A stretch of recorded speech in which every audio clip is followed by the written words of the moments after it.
हे hi hello everyone. तो आज की इस वीडियो में हम बात करने वाले हैं if else ladder and nested if के बारे में। जैसा कि हमने हमारी पिछली वीडियो में बात की थी इफ एल्स के बारे में, जिसमें हमने जाना था कि इफ एंड एल्स ब्लॉक कैसे वर्क करते हैं और वो दोनों भी ब्लॉक कब एग्जीक्यूट होंगे। तो उसी तरह इस वीडियो में हम इफ एल्स लैडर क्या होता है, नेस्टेड इफ क्या होता है, वो देखने वाले हैं। तो पिछली वीडियो के एंड में मैंने कहा था कि इफ एल्स हम यूज करते हैं जब हमारे पास सिंगल कंडीशन होगी तब, और हमारे पास जब मल्टीपल कंडीशंस होंगे तब हम यूज करेंगे if else ladder and nested if का। लेकिन ये दोनों में डिफरेंस क्या है, if else ladder and nested if? तो इस वीडियो में हम इसी के बारे में बात करने वाले हैं। तो सबसे पहले हम बात करते हैं कि exactly if else ladder and nested if होता क्या है। ओके, तो बेसिकली इफ एल्स लैडर मतलब क्या, use to check multiple conditions. जैसा मैंने कहा कि जब हमारे पास मल्टीपल कंडीशंस होंगी तब हम इफ एल्स लैडर का यूज करेंगे। अभी नाम से समझो ना, इफ एल्स लैडर मतलब क्या कि एक सपोज करो एक सीढ़ी है, यहाँ पे एक लैडर है। मतलब लैडर का मतलब ऐसा ध्यान में रखो कि ओनली यहाँ पे मल्टीपल इफ्स होंगे। यहाँ पे एक कंडीशन होगी, यहाँ पे एक कंडीशन होगी, यहाँ पे एक कंडीशन होगी, ऐसे मल्टीपल कंडीशंस होंगे। मतलब एक लैडर होगा सिंपली इफ एल्स का, जिसमें मल्टीपल कंडीशंस होंगे। ओके, और उसके बाद only those block executes where the condition is true. मतलब यहाँ पे वही ब्लॉक एग्जीक्यूट होगा जिसकी कंडीशन ट्रू होगी, और उसके बाद जो बाकी के फिर उसके नीचे वाले जो भी हमारे कंडीशंस होंगे वो चेक ही नहीं होंगे। जहाँ पे हमारी कंडीशन सेटिस्फाई हो गई वो ब्लॉक एग्जीक्यूट होगा, और जो हमारे रिमेनिंग ब्लॉक्स है वो चेक ही नहीं होंगे। Okay, so if else ladder में ये यही चीजें होती है। और बात की जाए नेस्टेड इफ की, तो नेस्टेड इफ मतलब कि means there is another if condition, means there is another if condition inside of an external if condition। मतलब इन दोनों में ये डिफरेंस देखो। नेस्टेड इफ मतलब कि हमारी एक कंडीशन है जिसे अभी हम यहाँ पे ना एक्सटर्नल और इंटरनल कंडीशन, ऐसे दो चीजों का, दो वर्ड्स का यूज करेंगे। मतलब यहाँ पे हमारी एक इफ कंडीशन है और ये इफ कंडीशन हमारी ट्रू होने के बाद, उसके बाद इसके अंदर एक इफ कंडीशन होगी। वो चेक कब होगी, जब हमारी जो बाहर की कंडीशन है वो ट्रू होगी, तभी जो हमारे अंदर की कंडीशन है वो चेक की जाएगी। मतलब एक इफ के अंदर दूसरी इफ कंडीशन। ओके, सो मतलब एक मतलब जब ऊपर वाली बाहर वाली कंडीशन ट्रू होगी तभी अंदर वाली कंडीशन चेक होगी। इतना ध्यान में रखो नेस्टेड इफ और इफ एल्स लैडर में डिफरेंस क्या है। ओके, मतलब ये दोनों भी कंसेप्ट, मतलब ये दोनों भी ना डिफरेंट डिफरेंट है, इन दोनों में कुछ भी रिलेशन नहीं है, दोनों भी अलग अलग है। ओनली हम एक साथ इसे पढ़ने वाले हैं इस वीडियो में। ओके, सो हम सबसे पहले अभी इसका सिंटैक्स देखते हैं।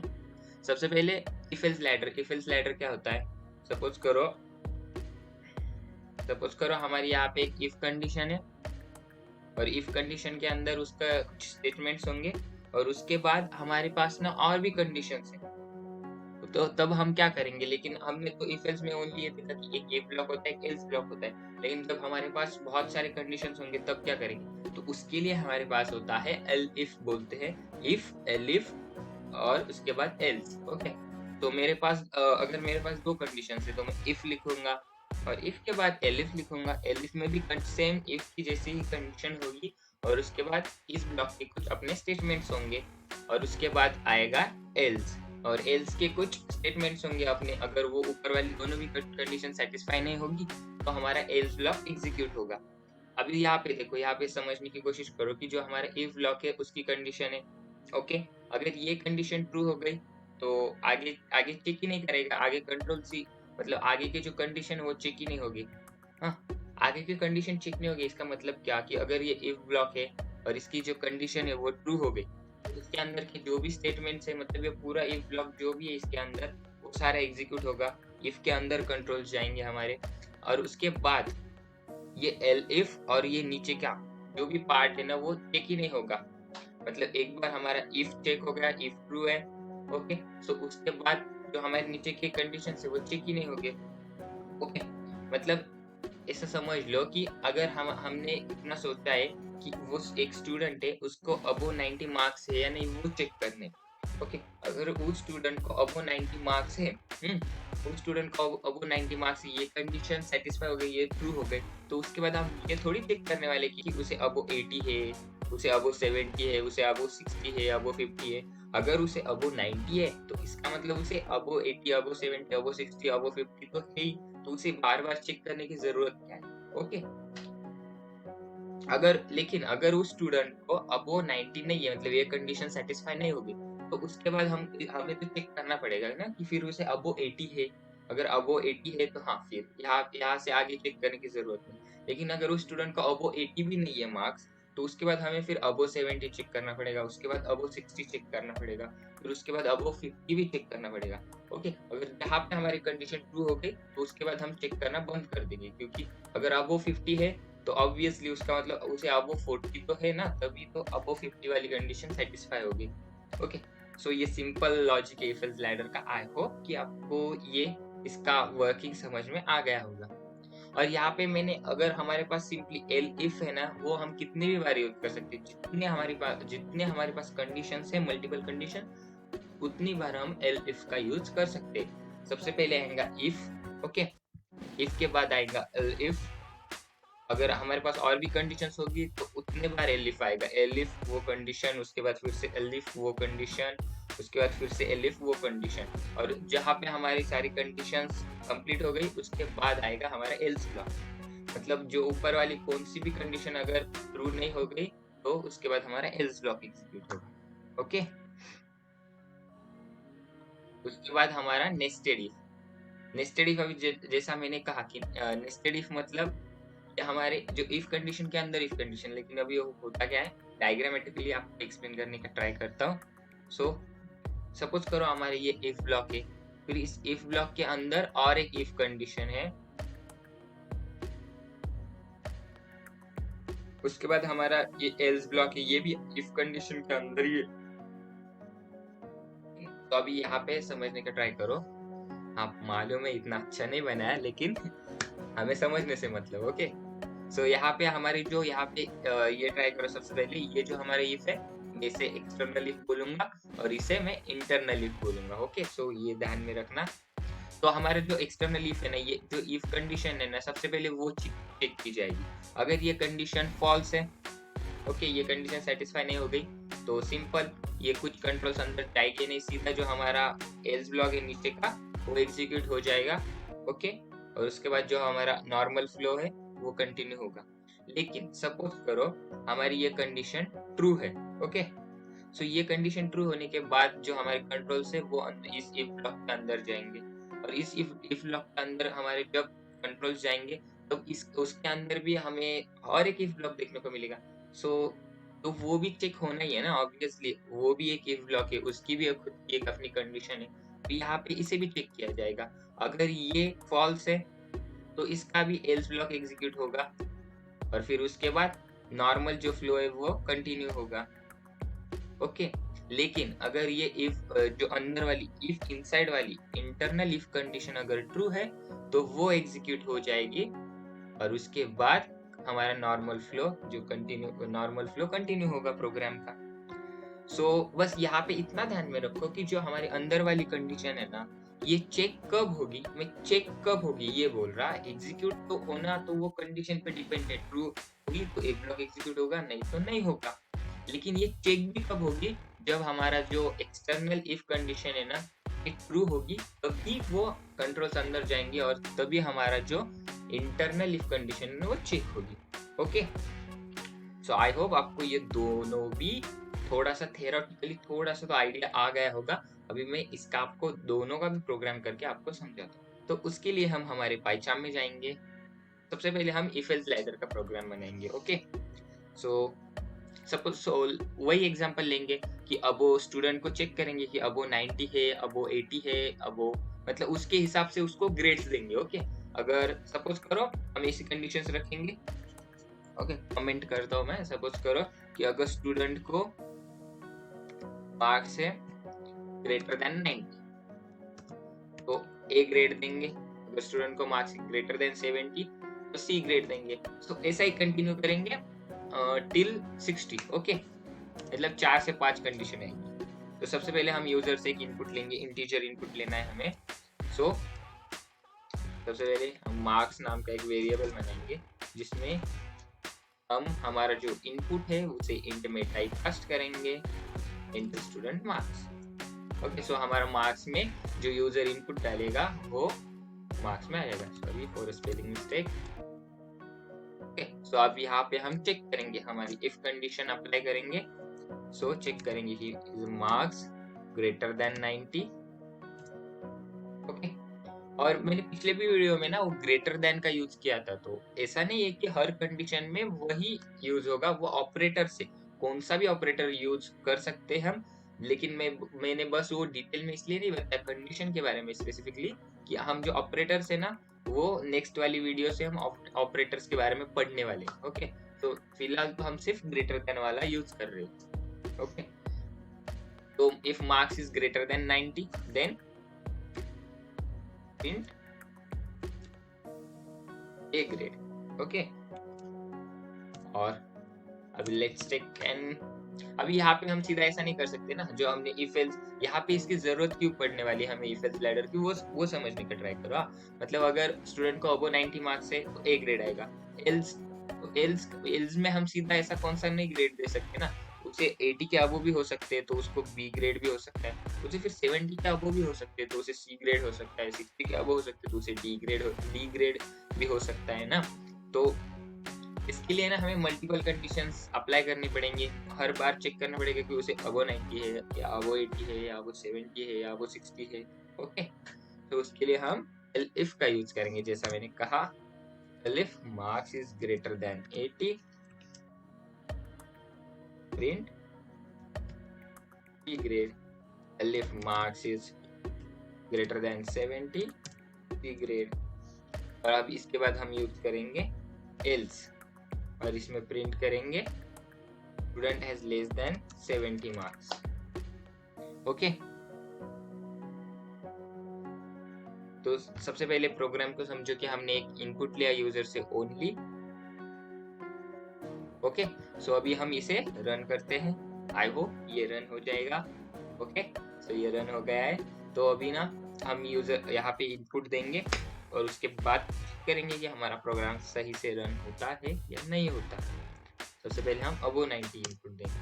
ओके, ए ग्रेड, फिर से रन करेंगे, बी अबो 80 देंगे, बी ग्रेड, अभी अबो 70 वाला स्कोर डालेंगे, सी ग्रेड। एल्स ब्लॉक को भी एग्जीक्यूट होता है, ट्राई करते हैं, लेस देन 70 डाल के देखेंगे। Okay, student has less than 70 marks. Okay, so यहाँ पे एक्सपेक्टेड आउटपुट आ गया। तो अभी मैं ना आपको एक प्रोग्राम ये सिंपली एक्सप्लेन करता हूँ। मार्क्स, सबसे पहले हमने यूजर से मार्क्स इनपुट लिए, इंटीजर इनपुट लिया, उसके बाद हमने सबसे पहले क्या कंडीशन चेक की कि उसे अबो 90 है या नहीं। अबो 90 है तो यहाँ पे ए ग्रेड प्रिंट होगा, और ये जो नीचे के ये तीनों भी है ना, मतलब एलिफ और एल्स, वो चेक ही नहीं होगा, मतलब उस पर ध्यान ही नहीं देगा। तो हमारा जो नीचे के जो पूरे है ना उसे सीधा इग्नोर किया जाएगा। ओके, जहाँ पे हमारी कंडीशन ट्रू हो गई उसके बाद इफ एल्स लैडर में जितना कुछ भी है ना उसे सीधा इग्नोर किया जाता है। ओके, मतलब अगर यहाँ पे ये कंडीशन हमारी ट्रू हो गई तो इसके बाद ये नीचे का पूरा इग्नोर हो जाएगा। अगर यहाँ पे ये कंडीशन ट्रू हो गई तो वही होगा, तो हमारी नीचे की एलिफ कंडीशन है वो चेक ही नहीं की जाएगी। मतलब अगर हमारी कौन सी तो कंडीशन ट्रू हो गई तो हो गई, उसके बाद हमें और कुछ कंडीशंस चेक करने की जरूरत ही नहीं। ओके, उस only for that particular if else ladder. Yes, अगर प्रोग्राम में आगे कहीं पे फिर से इफ एल्स होगा तो वो तो चेक होगा ही। ओके, सो अभी हम नेस्टेड इफ का हमारा एग्जांपल देखेंगे। लेकिन वेट, नेस्टेड इफ को जानने से पहले ना मैं आपको और एक बात बताना चाहता हूँ। सपोज करो हम, अगर हमारा सिर्फ इतना ही इसी बात पे फोकस है कि हमें मल्टीपल कंडीशंस चेक करने, तो उसके लिए ना हम और एक हमारे पास वे, हम उसे भी ट्राई कर सकते हैं। तो सपोज करो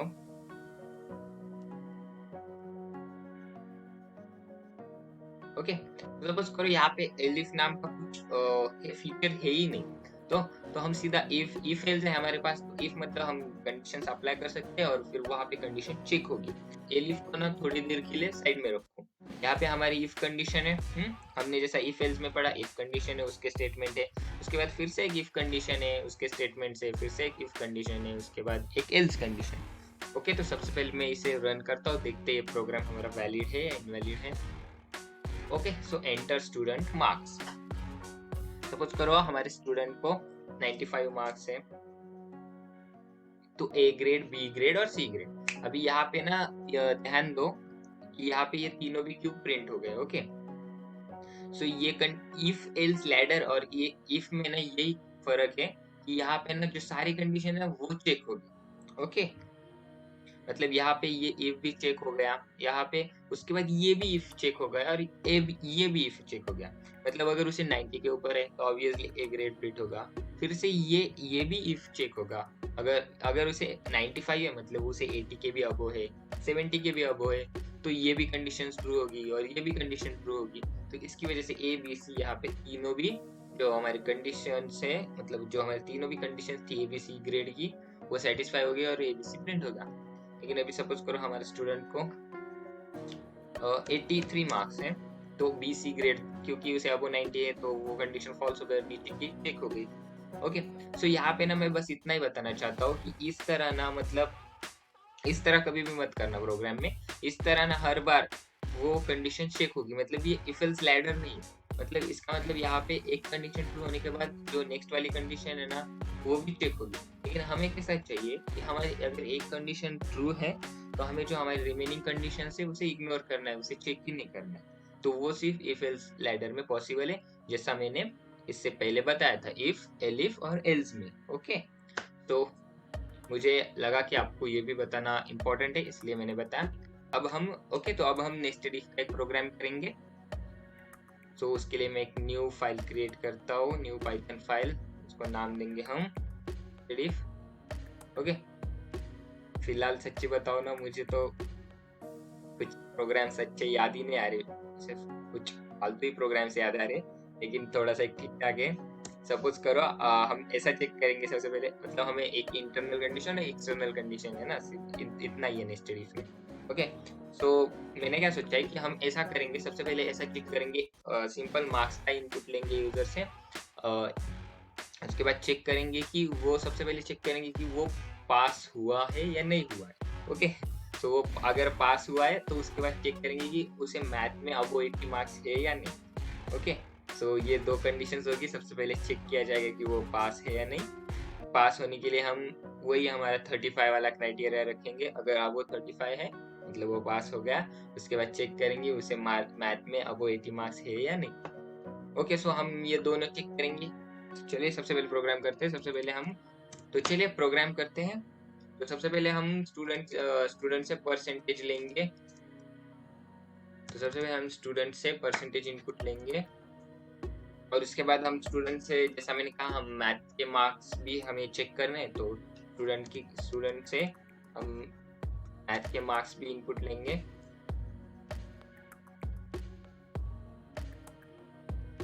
ओके, तो सबसे पहले हम इसमें चेक करेंगे कि स्टूडेंट के परसेंटेज अब 35 है या नहीं। अगर अब 35 है, ओके, अगर अब 35 है तो इसके अंदर भी एक कंडीशन चेक करेंगे हम कि स्टूडेंट के जो मैथ बिल के मार्क्स है वो अब 80 है या नहीं। ओके, अगर वो भी अब 80 है, मतलब ये दोनों भी कंडीशन अगर सेटिस्फाई होगी तो हम सीधा प्रिंट करेंगे yes both conditions are true. Honestly यार मुझे फिलहाल कोई अच्छी कंडीशन याद ही नहीं आ रही। ओके, तो ये दोनों भी कंडीशंस यहाँ पे ट्रू हो गई, तो ये जो हमारा स्टेटमेंट है वो प्रिंट होगा। Otherwise else student has less than 80 marks in math। और यहाँ पे ना इंडेंटेशन का खास ध्यान में रखा, मैं हर वीडियो में बोल रहा हूँ आपको, इंडेंटेशन के ऊपर ध्यान दो। ओके, स्टूडेंट हैज फेल्ड को ना मैं यहाँ पे अभी सिंपल बताता हूँ कि नेस्टेड इफ हमने लिखा कैसे और ये वर्क कैसे होगा। तो सबसे पहले ये दो जो इनपुट है वो तो क्लियर हो गए। उसके बाद हमने सबसे पहले इफ कंडीशन चेक होगी कि अब वो 35 है या नहीं है। उसके बाद इंडेंटेशन आया, मतलब जो इसके बाद जो भी है वो हमारा इफ ब्लॉक में आएगा पूरा।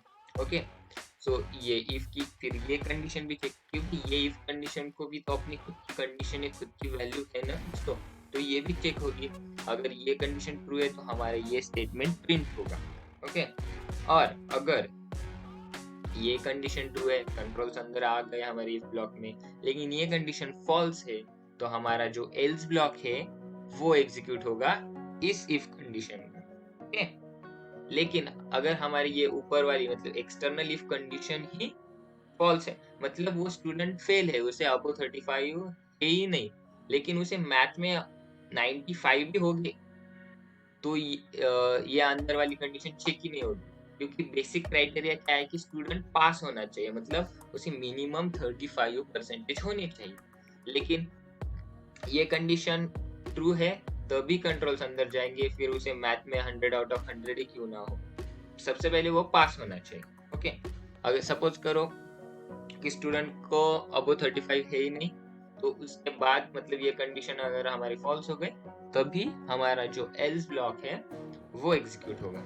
ओके, तो सबसे पहले हम इसे रन करके देखते हैं। ओके, सो एंटर स्टूडेंट परसेंटेज। सपोज करो हमारा स्टूडेंट पास हो चुका है और उसे है 50% अभी उसके मैथ के मार्क्स, सपोज करो उसे 70 है मैथ में। Okay, so student has a less than 80 marks, मतलब यहाँ पे क्या प्रिंट हो गया, यहाँ पे जो हमारी ये स्टेटमेंट है ये प्रिंट हो गया। अभी हम 50% है, मतलब ये कंडीशन ट्रू हो गई, अब 35 है। अभी फिर ये कंडीशन चेक होगी स्टूडेंट को अगर 80 के ऊपर मार्क्स है या नहीं मैथ में। हमने तो 70 है, हमारे स्टूडेंट को तो 70 मार्क्स है मैथ में, तो इसकी वजह से ये कंडीशन फॉल्स हो गई और जो हमारा एल्स ब्लॉक है वो एग्जीक्यूट हो गया। ओके, सो इसलिए ये स्टेटमेंट प्रिंट हो गया। फिर से हम अभी इसे रन करेंगे। फिर सपोज करो हमारा स्टूडेंट बहुत ही होशियार है, तो उसे 80% है और उसे मैथ में भी अच्छे खासे 90 मार्क्स है। So yes, both conditions are true, दोनों भी कंडीशंस हमारी सेटिस्फाइड हो गई। ओके, तो आई होप कि ये दोनों भी बहुत ही सिंपल प्रोग्राम, मतलब ये एकदम बेसिक लेवल के प्रोग्राम से दोनों भी। आई होप आपको ये दोनों भी जो प्रोग्राम्स हमने किए, सबसे पहले जो हमारे इफ एल्स लैडर वाला और उसके बाद जो हमारा नेस्टेड इफ वाला, आई होप आपको ये दोनों भी प्रोग्राम क्लियर हो गए होंगे। तो हमने इस वीडियो में क्या देखा, इस वीडियो में ना सबसे पहले हमने बात की कि हमारा इफ एल्स लैडर होता क्या है, नेस्टेड इफ भी होता क्या है। ओके, इफ एल्स लैडर कैसा वर्क होता है, और फिर मतलब उसका वर्क फ्लो देखा, और हम नेस्टेड इफ का भी हमारा वर्क फ्लो देखा। और उसके बाद हमने दोनों के भी छोटे छोटे प्रोग्राम है वो ट्राई किए। और जो हमारा नेक्स्ट वीडियो होगा ना, उसमें हम क्या करेंगे, हमने एक्सरसाइज वीडियो स्टार्ट करने वाले हैं अभी, मतलब जो पढ़ा है उसके ऊपर एक एक्सरसाइज वीडियो आएगा, और उस एक्सरसाइज वीडियो में ना मैं आपको कुछ क्वेश्चंस दूंगा, आपको वो सॉल्व करने, और विद इन 2 और 3 डेज जो हम उस एक्सरसाइज वीडियो का एक सोल्यूशन वीडियो भी आएगा। तो आपको 2-3 दिनों का समय होगा, तो उस 2-3 दिनों में आपको जो हमारे क्वेश्चंस होंगे उसको सॉल्व करना है। अगर सॉल्व हुए तो बहुत ही अच्छी बात है, अगर सॉल्व नहीं हुए तो डिमोटिवेट होने की कोई भी ज़रूरत नहीं है, हम उसका सॉल्यूशन वीडियो भी लाएंगे, तो उसमें आपको कहाँ पे प्रॉब्लम आई वो देखना, और उसके हिसाब से फिर से उसे एक बार सॉल्यूशन वीडियो देख के फिर से उसे खुद से ट्राई करना। ओके, तो मिलते हैं उस नेक्स्ट वीडियो में। तो thanks for watching, bye bye.